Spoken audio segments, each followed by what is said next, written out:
Canadian telecom stocks have been under pressure for some time now, but with the sector now showing some signs of recovery, should investors be taking a second look at the space? Joining us now to discuss is Vince Valentini, Managing Director for Equity Research with TD Cowen. And for full disclosure, the company is covered by TD Cowen, a division of TD Securities. Please see the link to the website at the end of this video. Great to have you back on the program as always, Vince. Great. I'm thankful to be here, Greg, especially there's finally a little bit of good news to talk about. I think the last 3 times I've been here, it's been nothing but bad news and trying to explain if these telecom stocks were ever going to recover. And now we've finally seen a bit of life in the last little while. So it's a good time for me to be here. I got to say, you've been a great sport through all the other interviews when it wasn't so pretty. So we're seeing a bit of a bounce in these names. What is going on in the space? So there's several factors, but maybe there's been a bit of market rotation as the market's done so well. People looking for laggards or maybe looking for a bit more defensive exposure in their portfolio, and the telcos would certainly tick that box. And there's been some company-specific developments on some of these big deals that were announced last year coming to a close, and people getting a little more clarity on how that fits into the picture for some of these companies, both in terms of their balance sheet and their strategies. Things like the Ziply deal in the US for BCE closed, the MLSE transaction between Rogers and BCE closed, and TELUS announced a monetization of their towers, which they've been talking about for several months, but they were able to get that deal over the goal line and announce it a couple of weeks ago. So a bit of the company-specific stuff is helping, Greg. But by far the biggest thing is just the core wireless business, which had been the source of most of the pain for this sector for 2 years. We were stuck in a bit of a price war ever since Quebecor acquired Freedom, and as part of that Rogers-Shaw transaction, it created a new type of competitive tension in the market.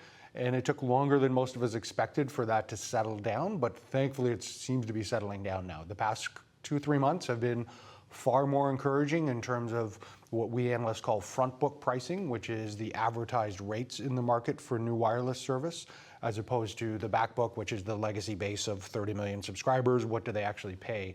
We're starting to see those come into equilibrium, where for a long time, the front book was lower than the back book, which meant you were constantly in a repricing cycle. Every time a customer went out and switched carriers or renewed a contract for a plan, they would have been moving down in price. Now we see that starting to reach an equilibrium and stabilization point. It all started in sort of June. We saw the typical behavior every quarter is the first month or so is disciplined. Nobody gets overly aggressive on promotional pricing. We even see sometimes price increases announced. But then you get to the last 4 or 5 weeks of the quarter and you fall off a cliff. Everybody starts panicking and wanting to lower their prices to make sure they hit their subscriber number for that quarter. So the month of June was the danger zone that people were paying attention to. And thankfully that last month of Q2 was extremely disciplined. It was the first last month of a quarter where we saw discipline in 2 years. And that set the stocks starting to move upwards. People thinking, hey, maybe we're out of the woods. Maybe Rogers, Bell, TELUS, and Quebecor have all figured out how to play nice with each other and find a new equilibrium on pricing. And thankfully that has continued right through to today. We're now into the very meat of the back to school season, which is one of the biggest promotional seasons of the year. Typically a high risk danger zone for wireless pricing when you would see 1 or 2 players drift off with more aggressive pricing. And as soon as that happens, the others would be forced to follow.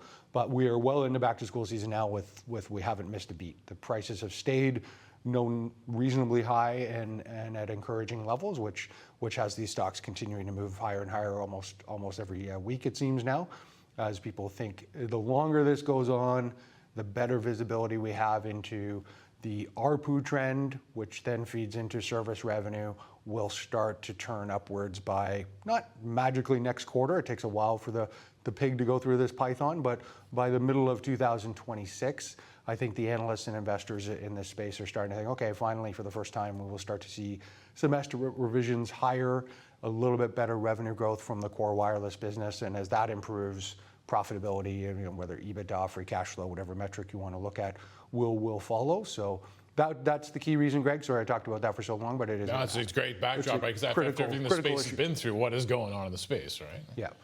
Now, why did it happen is tricky. It's tough for everybody to know. I think there was a realization from the big 3 carriers, Rogers, Bell, and TELUS, the longtime incumbents, that look, there's just not much growth in this market. Given what the Canadian government has done with immigration policies, there's not a lot of new customers to chase So why are we bothering with these aggressive promotions to chase something that doesn't exist? So a bit of a recognition from them that it's better to focus on pricing now. There's two main components of revenue for a wireless carrier. It's actually pretty simple at its heart. It's volume and price. If there's no volume growth, then we might as well make sure we do better on price.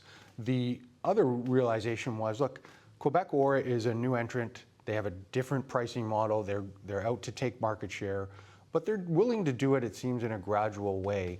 Should we be fighting them tooth and nail every quarter for the last marginal 5,000 subscribers? No, it's probably better just let them have it. Because if we lower our price to try to match them, they've shown that they're just going to go even lower. So it's a zero-sum game or a race to the bottom. So I think Rogers, Bell, and Telus have all now realized that it's better to let Quebecor take a little bit of share as long as they don't get too greedy and no reason chasing volume that doesn't exist. That's probably all what has magically led to, after 2 years of beating each other up, where they're all now saying, yeah, let's end this price war and all live for better days. So it feels like it can be a turn the corner moment. We've seen that in the stocks. As you said, they've been moving higher in recent weeks. Of course, there's a lot of ground to recover from where some of these names used to be, like Rogers or BC. Is this a long-term game, a long-term execution game for these companies? Look, if this pricing discipline continues, there's a lot more upside for these stocks. I mean, they are, most of them, still significantly lower value than they used to be 3 years ago. I mean, if you put a couple numbers on it, TELUS used to be 10 times EBITDA. It's now 8.2.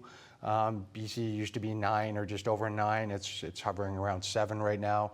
Rogers used to be 8.5. It's still trading at 6.7. So there has been a bounce off the bottom, and it may seem like that's a pretty big move in terms of what the share prices have done. But remember, in some cases like Rogers, half of the enterprise value of the company is debt. So if the whole enterprise value multiple moves up even half a point, that has a disproportionate impact on the equity and what you see in the share price. So we've only seen pretty small moves off the bottom on valuation multiples so far. If we see another 6 to 12 months of this kind of encouraging pricing and estimates keep sort of drifting higher versus lower, then I would still think there's meaningful upside in the whole sector. I certainly have the names I prefer, which we'll probably get into in a minute. Prefer some more than others, but yeah, this is not the end of the game for people. If you've been patient for 2 years owning these stocks as they went down, I wouldn't encourage you to bail out just because we've seen a bit of a bounce off the bottom.